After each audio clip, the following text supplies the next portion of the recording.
Assalamualaikum warahmatullahi wabarakatuh. Now, ladies and gentlemen, we are going to continue talking about issues on learning, second language learning.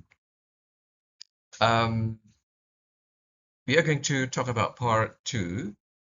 Okay, so part two will be concerned with issue four or fourth issue, that is grammar focused teaching versus communicative learning.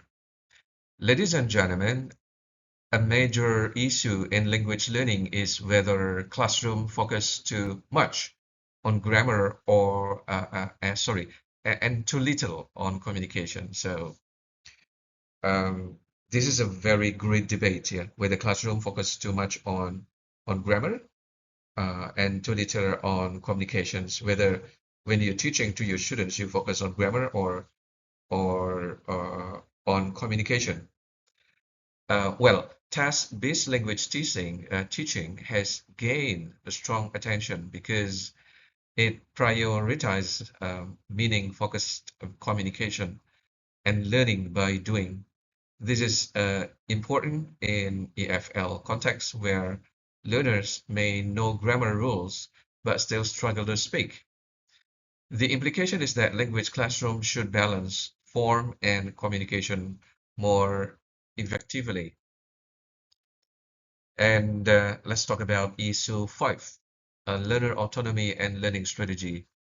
Um, Ladies and gentlemen, learner autonomy has become a major issue because successful language learning often depends on what students do beyond classroom hours.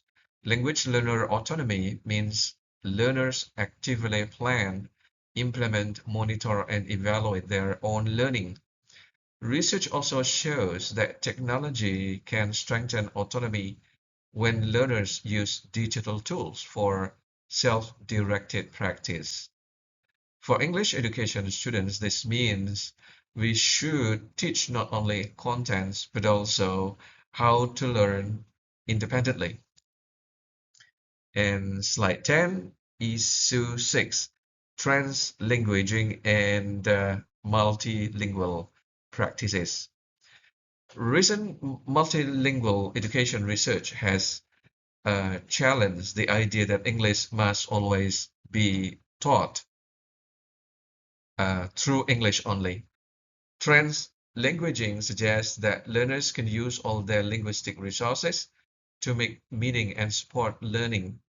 This does not mean abandoning English. Rather, it means using the first language strategically when it helps comprehension, reflection, and participation.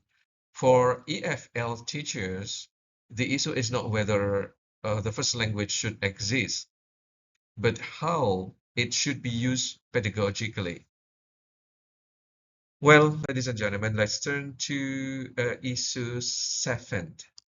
Issue 7 is, um, yes, issue 7, slide 11.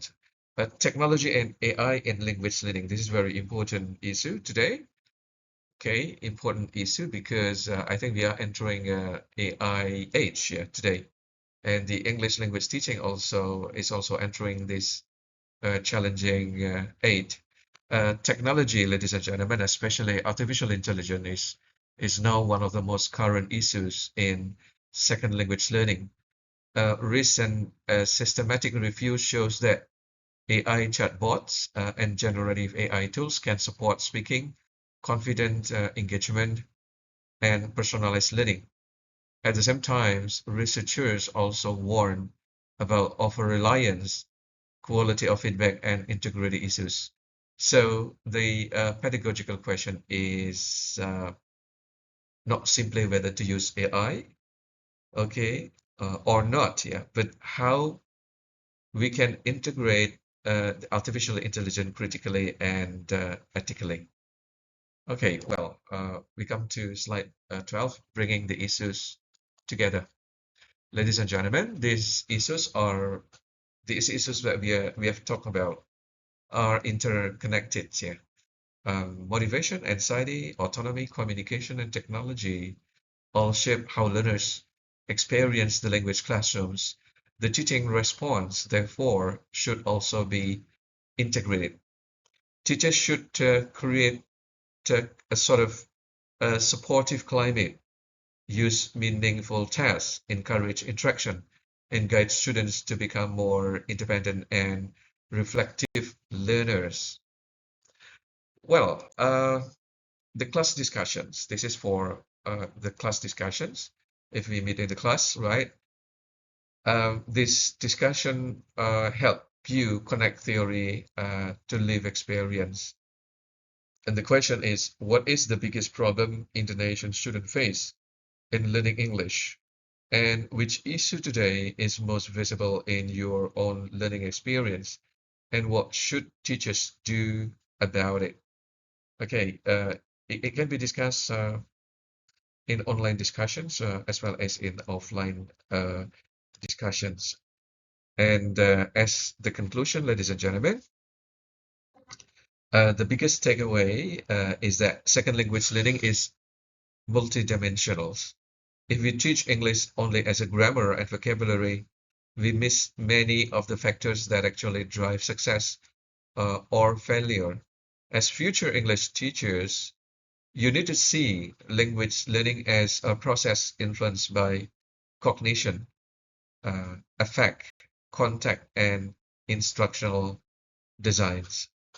That's all that I can present today. Thank you very much for your attentions, and wassalamualaikum warahmatullahi wabarakatuh. Thank you very much.